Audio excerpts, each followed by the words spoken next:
Hello, and it's really good to connect again. In these slides, I'm going to talk about the Imago Day and the dehumanization of the African people. I'm going to be explaining the meaning of dehumanization and then providing various ways in which the African people have been dehumanized over the years.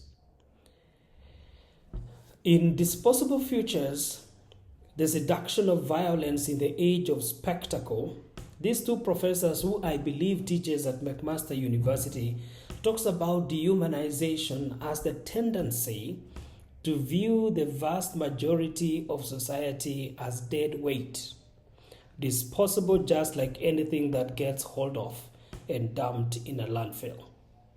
This is really sad that human beings can potentially treat other human beings as if they were things, as if they were garbage, as if they were commodities that can be purchased and disposed of.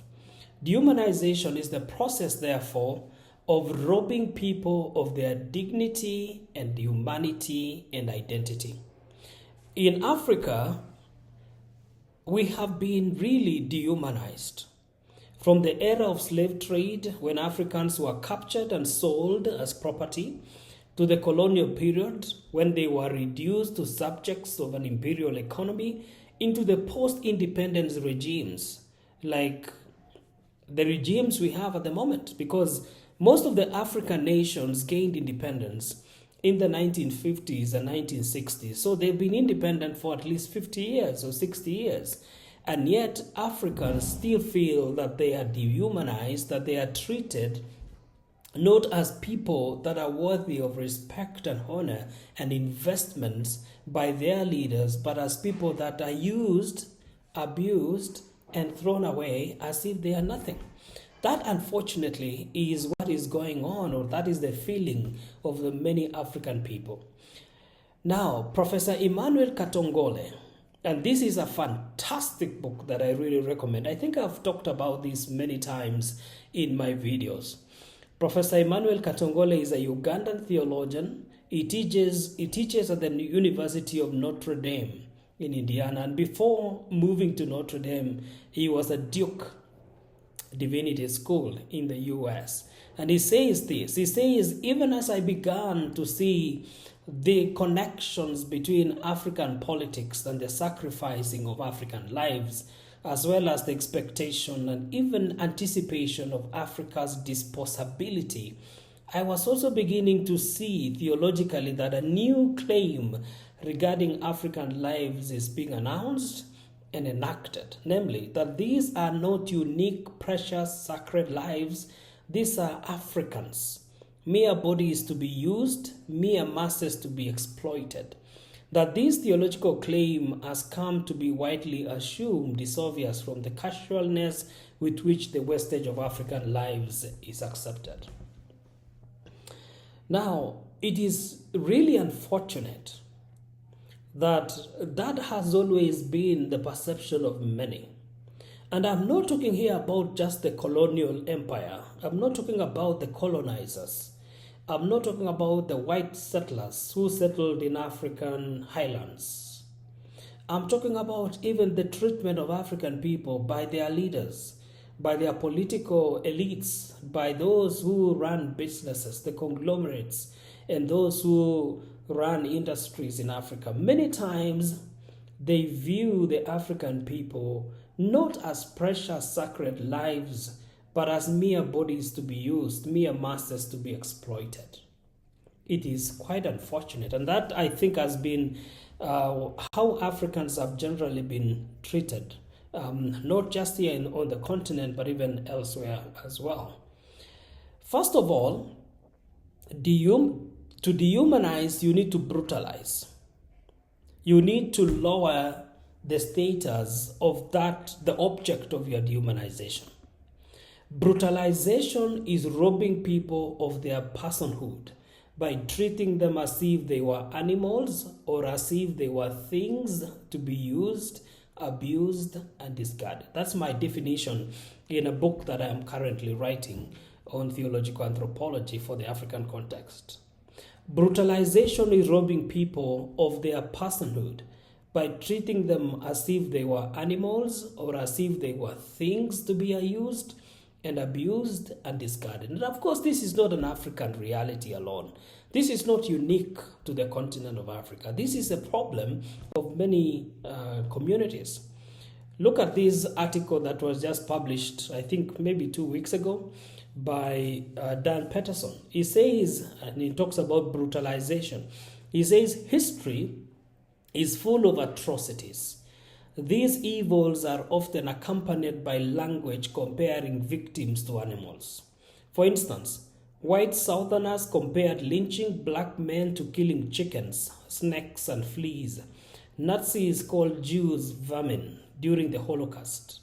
During the 1994 Rwandan genocide, Hutus referred to Tutsis as snakes and cockroaches. Perpetrators of mass violence have also called their victims diseases like viruses and cancers, demons and monsters. Now, you would, of course, if you are a good student of what is going on around the world, you will realize that there is an upsurge of such kind of language. There is an upsurge of language that tends to brutalize people. Look at what is going on around nations like the United States of America, for example. The language that is used of immigrants as rapists, as people that are coming to poison the American blood. That such a language robs people of their dignity, of their humanity, of their sacredness, and reduces them into something that is less than human, something subhuman. I come from Kenya. All right? Kenya is a beautiful country, but we often have problems every 5 years during and just before and during a national election. And this is what tends to happen.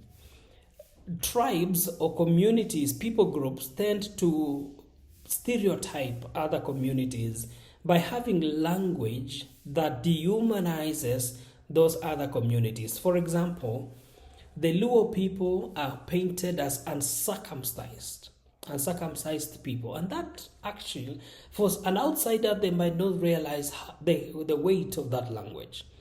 The language of uncircumcision often denotes childlessness,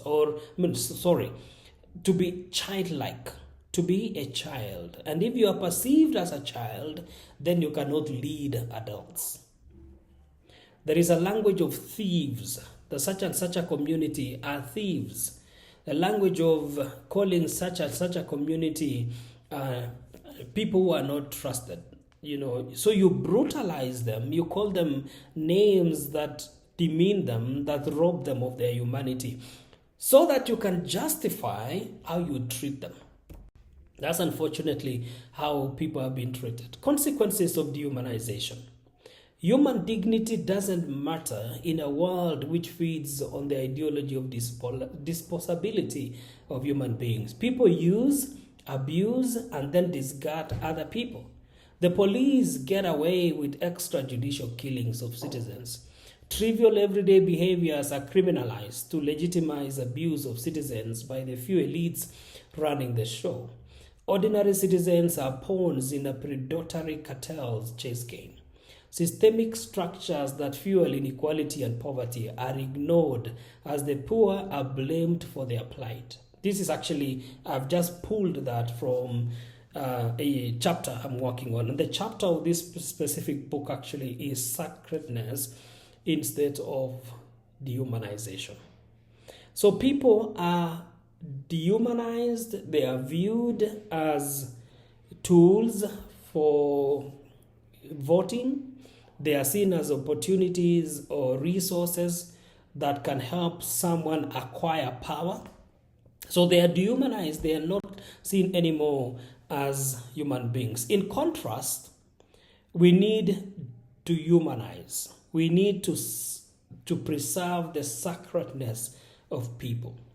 And humanization involves recognizing and respecting the inherent dignity and identity and humanity of every individual, regardless of their status in society. Fellow human beings do not confer this dignity. I've talked about this a lot. We do not confer dignity on people. We affirm it. Why? Because dignity is already inherently given by virtue of people's creation in the image and likeness of God. So let me quickly talk about some of the ways in which the African people have been dehumanized over the years. So the first of all is, of course, colonialism and the brutalization of the African people. There's this particular interesting book that was published, I think, in 2005. It's called King Leopold's Ghost. King Leopold was the leader of Belgium and the brains behind the looting of the Congo, the Democratic Republic of Congo, as well as, of course, Congo-Brazzaville, the Republic of the Congo. And this is what is captured by Hochschild in his book, King Leopold's Ghost. He says, when Europeans began imagining Africans beyond the Sahara, the continent they pictured was a dreamscape, site for fantasies of a fearsome and the supernatural.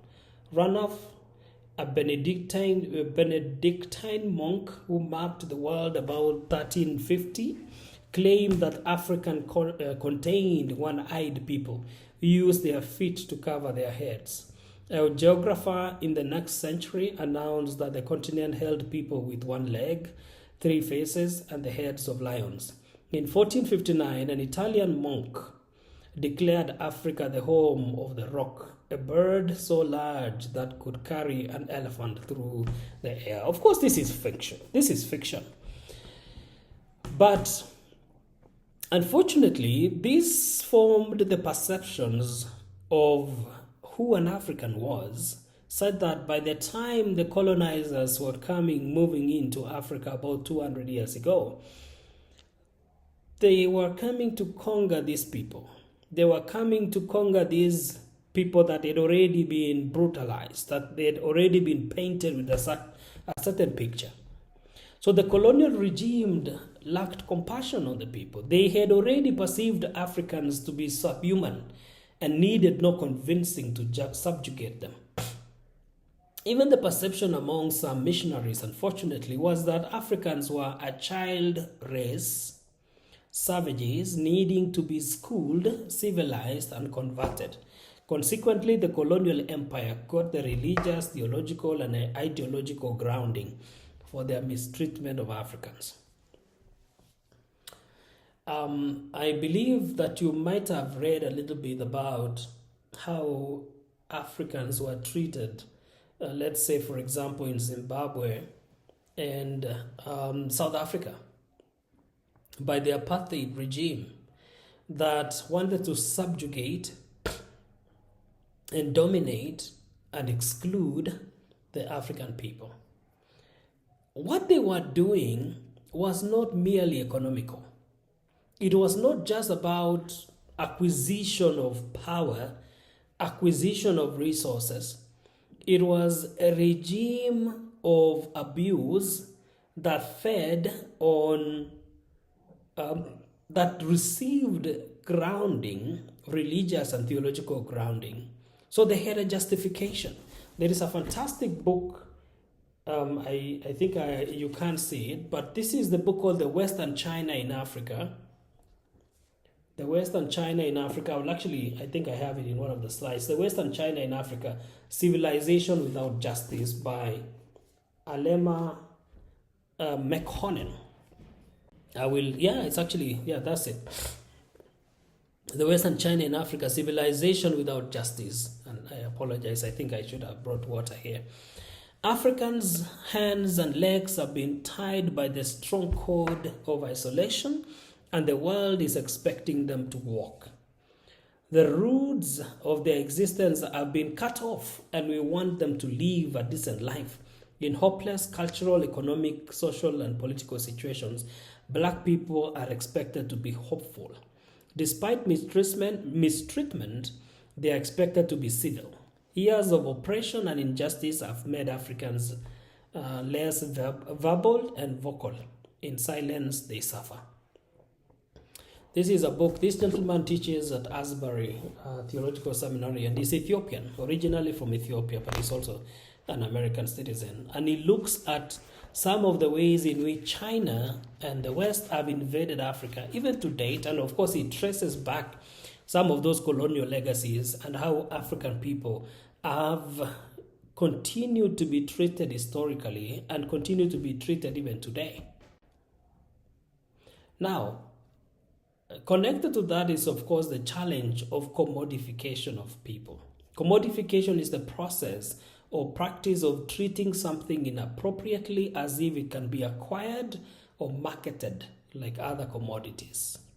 So it is, of course, connected to brutalization, only that in brutalization you are lowering a human being to the status of a brute, an animal.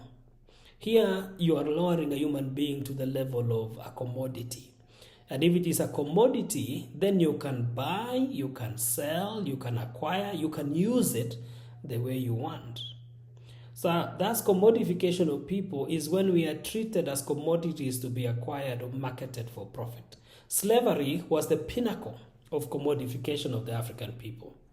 So Africans became living commodities in a world trade system that laid the basis for what we have today as capitalism. Now, I want to say that most of the governments, I would say all of the governments, have probably eliminated the traditional forms of slavery where human beings were sold in a marketplace. That, I think, has been conquered. It's been vanquished.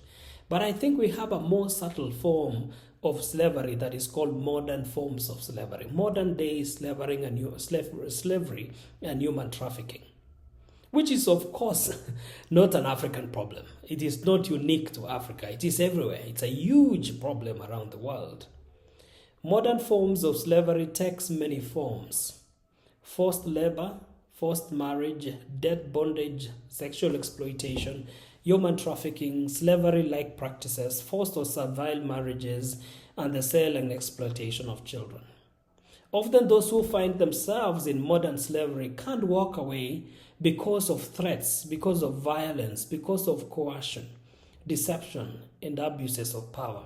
Those who own them, in most cases, are powerful. They have all the power. They, first of all, conquer the mind, so that the person that is owned by another believes that there is no way out. I'm here to stay. I cannot escape. I have to serve the interest of my owner. And this, I think, as you will see shortly, it is a major crisis around the world. It is a major crisis. There's been a lot of publications on this, and we need to find ways in which we conquer it. We conquer it. We talk about it. Look at this, for example. This is the Justice Calling, which is, of course, a publication coming out of the Justice Mission. It says the estimated annual profits for the human trafficking industry today exceed those of Microsoft, British Petroleum, Samsung, Exxon, Apple combined. This is unfortunate. This is so wrong. You can imagine the sales of human beings, people created in the image and likeness of God, exceed those of BP, Apple, Samsung, Microsoft combined. It is a multi-billion-dollar industry. And we are not talking about sale of commodities. We are talking about sale of people, human beings, precious people. People created in the image and likeness of God. It's so unfortunate. And I think what we need to do is to disrupt this with a better ethic of life. This book, Bethany and Kristen, also talks about this. It says a living, breathing human being is exponentially profitable once secured as a commodity. A drug owner can sell a drug only one time because it is then consumed. A human being, on the other hand, can be sold and walked over and over again. Slave masters, whether brothel keepers or labor compound owners or the traffickers who broker a transfer of sale, profit many times over from a single human being, working them for months and years until their bodies are simply discarded. We are talking about a human being. We are talking about a human being. We are not talking about a commodity. We are not even talking about a drug.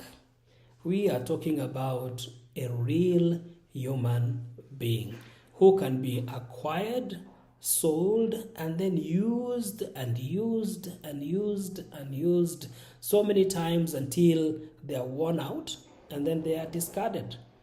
How are they discarded? Well, they can be just left on the streets, and because that person already is tired, that person the self-esteem is already damaged, that person's honor and dignity has already been robbed. In most cases, those people end up in drugs. They kill themselves, suicide. Some of them might be redeemed and walk away, but they walk away damaged. We are talking about human beings. I will leave that for you to read. This is John Stott. Bishop John Stott. He was from the UK. He's a fantastic scholar. He has written about how human beings are degraded.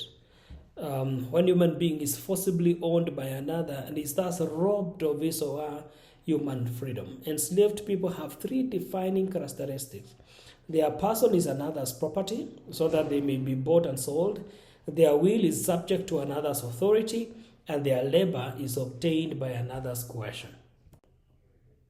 According to Work Free's global slavery index, at least 69,000 Kenyans were victims of modern slavery between 2016 and 2023. Kenya is ranked 88th globally. The report published in June 2024 also revealed that more than 269,000 Kenyans experienced forced labor or forced marriage during this period. We have so many reasons, of course. Some of it are geopolitical, economic instability, conflicts, climate change. These are the issues that can force people to seek greener pastures abroad. And many of them end up in slavery. They might be running away from poverty, but they end up in slavery. Look at this. This is one of the Kenyan newspapers. According to the International Organization for Migration, notes that many Kenyans have been deceived into accepting jobs in foreign countries, specifically India, Lebanon, Kuwait, Qatar, Saudi Arabia, and the United Arab Emirates, only to find upon arrival that the promised positions do not exist. So many are forced to perform domestic tasks, work as masseuse, or engage in sex work. Some of the workers are held captive by their employers who confiscate their passports. They face inadequate access to food, rest, fair wages, freedom of association, and medical care when they fall ill. There's been so many cases, and even including people I know. I know some of them. Actually, one of them was my own cousin who had to run away from, she was in South Sudan, worked there, and then she got an opportunity in Saudi Arabia. So she went to Saudi Arabia, and it was a major crisis. We had to work together as a family to look for money to buy her out. By the grace of God, now she actually has moved to the United States on a green card. It has been really devastating for many Kenyans. If you Google search just Kenyans in the United Arab Emirates and some of the Middle Eastern countries who have run away from poverty in their own countries, they have ended up in huge crisis. They've ended up in a lot of issues, and it's devastating. I'll skip that. Now, because of all this, I would want to say that there's been so many issues that have made Africa really suffer. Wangari Maathai was a Nobel Peace winner, and she, an environmentalist, she passed away a few years ago. a Kenyan scholar, brilliant professor. And she says the image of sub-Saharan Africa today is one of devastation, pain, primitive customs, civil disorder, armed conflicts, on and on. And it is largely caused, I think, by the people that are supposed to be leading us. Why? Because of dehumanization. Because they do not value the preciousness of life. That's why there's been a lot of issues on the continent, like, for example, coup d'etats. In just 11 years, from 2010 to 2021, we have had 37 coup attempts in Africa. I think you can add a few more. This ends in 2021, but I can count a few more in Burkina Faso.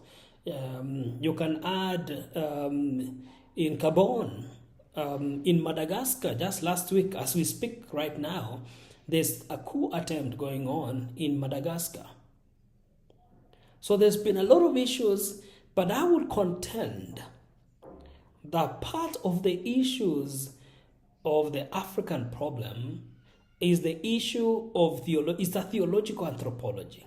It is how Africans are being perceived, not just by the Western forces, whether colonialist or even the new forces that are looting from the continent, but by the African leaders themselves. We have problems of killings due to terrorism, either by Boko Haram, which is, of course, this entity in western part of Africa, in Mali, in Nigeria, Cameroon, I don't think it's part of Ghana, Gabon, Burkina Faso. The Boko Haram is a Muslim group that has been killing people with reckless abandon. The Fulani community is a tribe among is spread around the West African region that believe land belongs to them, so they can graze their cows, and they have been causing a lot of devastation. The Al-Shabaab is a group located in Somalia, and because of Kenya's mission in Somalia, Kenya sent troops to Somalia to bring peace, to restore peace, and put an end in a lot of problems that were going on around the Indian Ocean, where we share the ocean with Somalia. The problem of piracy, mainly. The Al-Shabaab group retaliated against Kenya by attacking Kenyan people. I've actually, you will see in a few slides down the line. Let me even show you that. The issue of ethnic big men and women has to do with the problem of politics in Africa. Africa's politics are largely driven by ethnic big men and women who control their communities. Ethnic communities regroup under this ethnic patron or barons, an ethnic party or movement or coalition to win or foment power. In elections, people support candidates from their own ethnic community rather than voting for the most qualified candidate. Politicians stoke fear by urging their voters to vote as a bloc.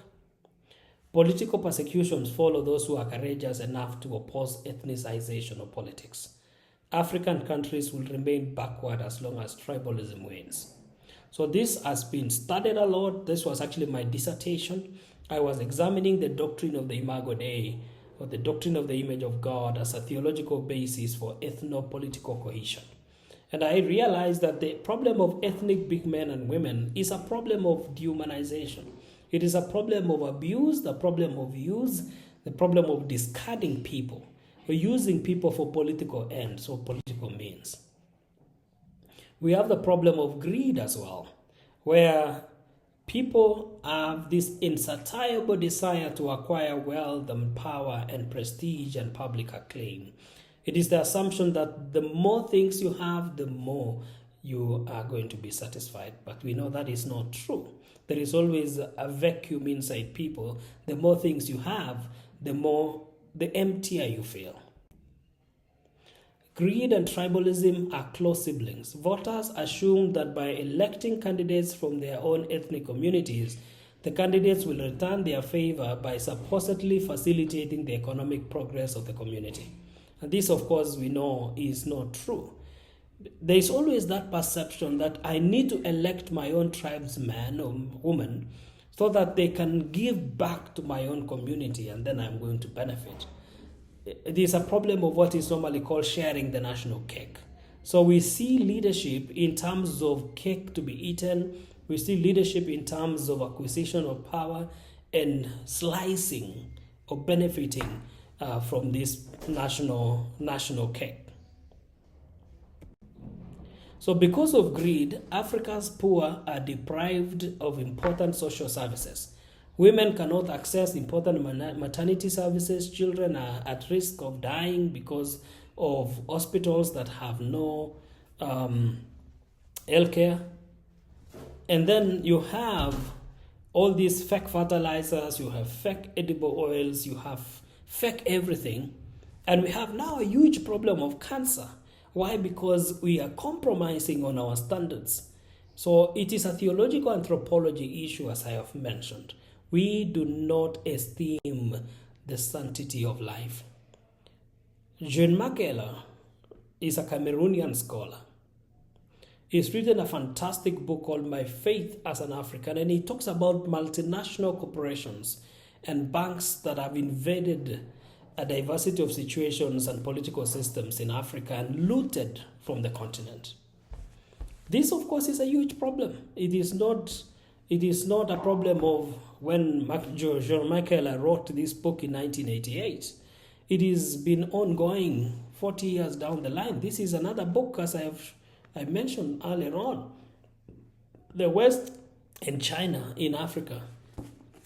America is here. In Africa, in Kenya, France. I work for an organization that supports theological education across the continent. So I travel quite a bit. I was in Cote d'Ivoire or Ivory Coast in July this year. So that's the Francophone part of Africa.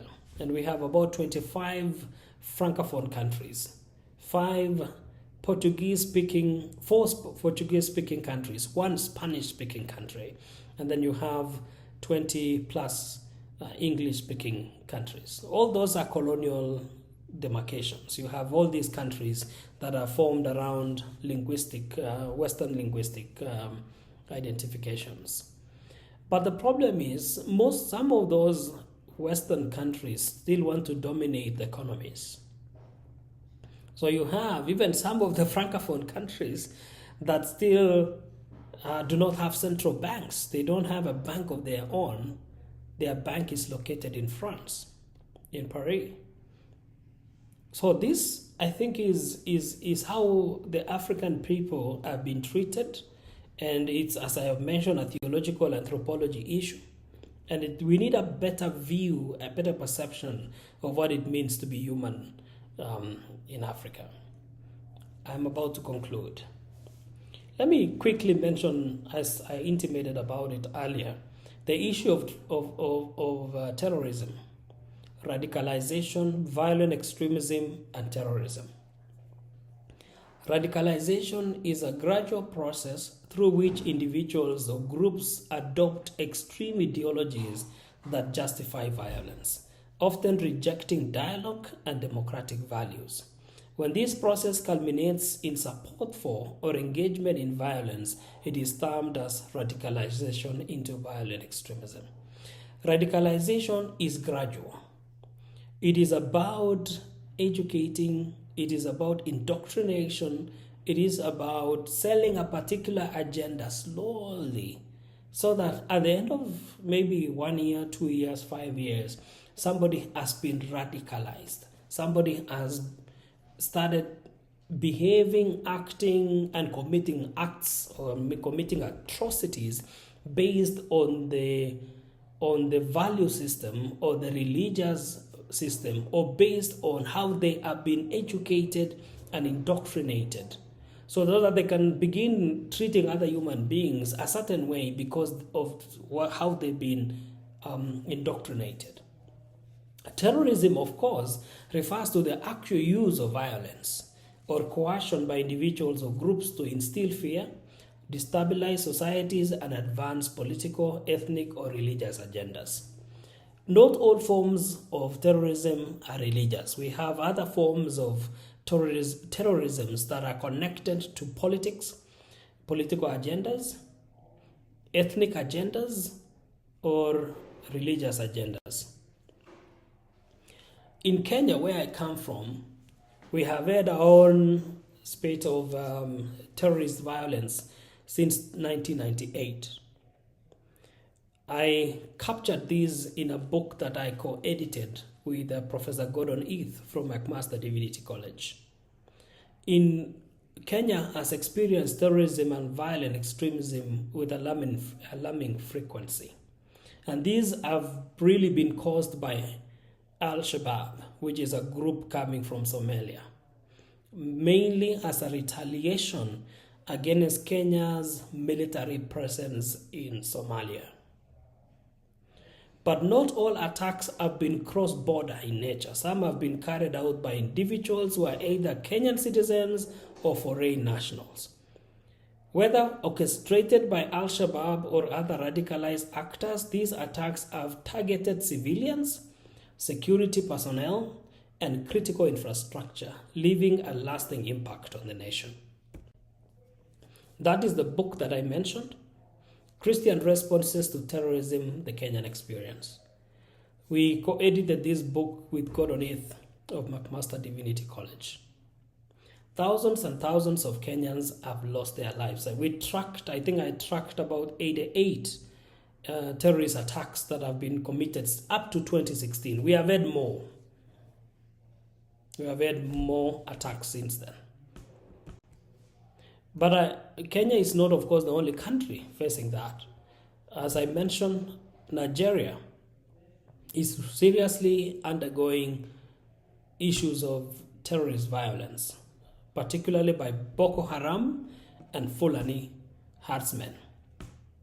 I was in northern part of Nigeria, a place called Kindiri and Bukuru and Jos, as well as I've been to Kaduna and some other parts of northern part of Nigeria. And there's been cases after cases of violence against Christians. Just last week, and I will post this on the platform, just last week, 2 weeks ago, 169 Christians were slaughtered in northern Nigeria. 169 Christians were slaughtered. It's devastating. It is bad. It is about the wastage of African lives. And yet governments are doing very, very little to disrupt that kind of narrative and to disrupt and to protect lives. Let me conclude by providing 3 ways in which we can imagine Africa anew. This is what Professor Katongole talks about, the sacrifice of Africa. He says, for a new future to take shape in Africa, the wanton sacrificing of African lives would have to be disrupted by a different story and its accompanying practices in which the sacredness, the preciousness, the inviolability, and the dignity of African lives are foregrounded. So what Professor Katongole says is this: for a new future for Africa to take root, for Africa to be a different Africa, and I think this actually does not just apply to Africa. We can use the same argument for every single nation. For Canada to be different, you need a different way you need a social imagination. You need to imagine afresh what it means to be human in the context, let's say, of immigration, in the context of joblessness, in the context of corruption, in the context of technology, AI, and all these different realities that we face in our world today. So we need to imagine and embody a different theological anthropology. Imagine and live out. Imagine and cause a different way of life. A theological anthropology rooted in a dignified existence, the sacredness of human life. And that must be rooted in our creation in the image and likeness of God. All human beings without exception are sacred. And this confronts the wanton destruction of human lives. Genesis 9:6 talks about that. We cannot waste people's lives. We cannot destroy human life. Why? Because human beings are created in the image and likeness of God. So we need to engender this alternative way of being human, an alternative appropriate to those created in God's image and whom God dearly loves. That is, I think, an ethic informed by the doctrine of the image of God. An ethic informed by the doctrine of the image of God is an ethic of honor, is an ethic of respect for the inviolability of the human life. Second thing, a Christocentric existence. I believe that Jesus Christ provides an alternative existence to a life characterized by tribalism, greed, dehumanization. Jesus Christ forms a humanity capable of modeling peaceful alternative in a world characterized by violence. On one hand, Jesus Christ shows us how to be human because he is the true humanity, he is the perfect realization of true humanity, he is what human beings intended to be, and the true definition and standard for what it means to be human. He is a true embodiment and archetype, the pinnacle of what it means to be human. He is the image of God par excellence and the telos, or the goal of humanity. He exemplifies what humans are called to be and destined to be. He represents a life of complete obedience to God's will on earth. And yet he also shows life in its fullness. But it doesn't stop there. He enables that life. He enables that life. I think as Joe Capolio talks about in the human condition, recognizing the brokenness of humanity through the devastating power of sin. Because oftentimes we limit or diminish the devastating power of evil in the world by, arguing that human beings, after all, are just good. We are good. We just need a little education. We need a little prompting. We need help, just a little help. But Joe Capolio in the human condition says that human beings are sinners, and Scripture talks about that. We are all sinners, for all have sinned and fallen short of the glory of God, and because of that, we are incapable of living a life as God intended without divine aid, and that divine aid is Christ by the Spirit. So a Christocentric existence, I think, is a theological anthropology that will help all of us to live life as God intended. John Calvin, a Reformed theologian from the 1600s, was it 1500s, said that there is a God-shaped vacuum, or there is always a seed of religion in all of us. And an African bishop, because St. Augustine of Hippo was an African theologian from the northern part of Africa, said close to 1600 years ago, our hearts are restless until they find rest in God. Our hearts are restless until they find rest in God. So there is always going to be that pursuit of something. There is always going to be that quest for something. You're going to be always in a state of a vacuum until you find rest and that connection to God, and then you enjoy rest, Sabbath. you enjoy rest in God. So a Christocentric theological anthropology, I think, has prospects of redefining humanity and shaping us to be a people that are able to honor and respect the dignity of other fellow human beings. And that is rooted in what Christ has achieved. Finally, an ecclesial existence. This one has to do with the role of the church. Now, what I'm arguing here is that the church is the place where the shaping and formation of a new humanity occurs. Though imperfect, the church is an alternative community. It is a community of God's people who have encountered the transformation of God through the Spirit. The church is the physical representation of God's transformation of the world. Though also broken, the church is a manifestation of a new humanity being made. It is a testimony of God's transforming power. So, if this is true, and I contend that it is, the church is a manifestation of what God is doing in the world. But the church is not the kingdom of God. The church is not the full expression of the kingdom of God. It has its own imperfections.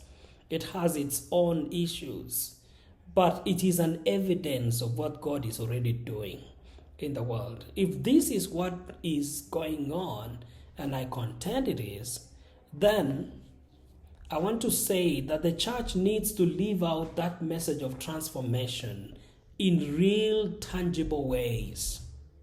It needs to embody what it means to be a believer in the world. And let me just say something here as I conclude. Here, when I talk about the church, I don't mean a building. I do not mean a building, an institution. But similar to what the Roman Empire, what the Roman people perceived the meaning of ecclesia to be. In ancient Roman societies, ecclesia referred to an assembly of citizens called together for city matters. Early Christians loved the term ecclesia or assembly to describe, and they resourced it. They used it to describe themselves as a community called out by God and sent into the world to serve in the transformation of their societies. So the term ecclesia is not always perfect, but messy, made up of people who still need the transforming power of the Spirit of God. Otherwise, we would all be perfect. It is not a church if it is perfect. So we have the wheat and we have the tares, we have the goats and the sheep. So in their redeemed messiness, believers influence society. So, therefore, the term ecclesia was never supposed to be a secluded club of special people seeking to escape the present realities. It was an assembly of citizens living their lives in the marketplace. And in that living, they were expected to make a difference in every nook and cranny of their local communities. So the church is not a rhetorical idea. It is made up of people gathered in homes, under trees, in church buildings, in classrooms, in wherever possible, to read scripture, preach the word, administer sacraments, bear witness to the faith in word and deed. The church is made up of real human beings who have been transformed by God in Christ through the Spirit, and in that transformation, who continue to transform their local communities. And in that ongoing transformation, they become the new humanity. In that ongoing transformation, as they are encountered, or as they encounter God in the Spirit, Jesus Christ in the Spirit, and are transformed, they become the new humanity, born of God, called to live out their faith in visible, tangible ways within their communities. If this church, if these people if this transformed humanity bore witness, became a distinct kind of community with a different politic, our neighborhoods, our societies, our villages, and even nations would be profoundly transformed. So that is what I mean. I've actually just read the introduction of that book because that is basically the thesis of my argument, that we need a theological anthropology that is rooted in Christ, in the Imago Dei, and in what the capabilities of the church, what the church can do, how they can live out their faith. Let me conclude with Vishal Mangawaldi's statement here. A fresh look, he says, a fresh look at the Gospels will convince the reader that Jesus carefully built a large following, which was not just another religious sect, but was an alternative center of power in Israel. It was a threat to the status quo, not only naturally, but also intentionally, because it was the very antithesis of all that the establishment represented. First, this alternative center of power was a moral force, in contrast to the immoral Jewish establishment. Second, it was a social force that stood up for the smallest of men, in contrast to the establishment which protected the interests of the powerful explorers, such as the traders in the temple. Third, this alternative power was a courageous force. It required a determination to stand for the protection of the harassed and helpless sheep, to the point of laying down of one's life. Mangawaldi talks about the power of the New Testament church, the power of the early church, the Acts of the Apostles church. It was a church that was not comfortable with the status quo. It was not comfortable with keeping things as they are. It was not comfortable with political correctness. It was a church that stood for something, believed something, and embodied something. Now, the church today, and I'm talking about the church here in Africa, I do not have the power to talk about the church in the West, in Canada, in US, in Australia. I have the power to talk about the church where I live, here in Africa. I think the church has failed to live out its calling as a prophetic witness, as a new humanity being born of God. Because if it did, it will be able to disrupt dehumanization and brutalization and the wastage of African lives. I'm hoping that the church will live out its calling as a people that have truly been changed by Christ to be a new humanity embodying the transformation by Christ. Keep praying. Pray for the church in Africa. Pray that the church will live out that calling. It is not easy because the establishment doesn't like it. So it is easy for the church to be co-opted and to be bought and to be silenced. But the church that is able to disrupt and the church that is able to live out its faith, I think is a more meaningful church. Thank you.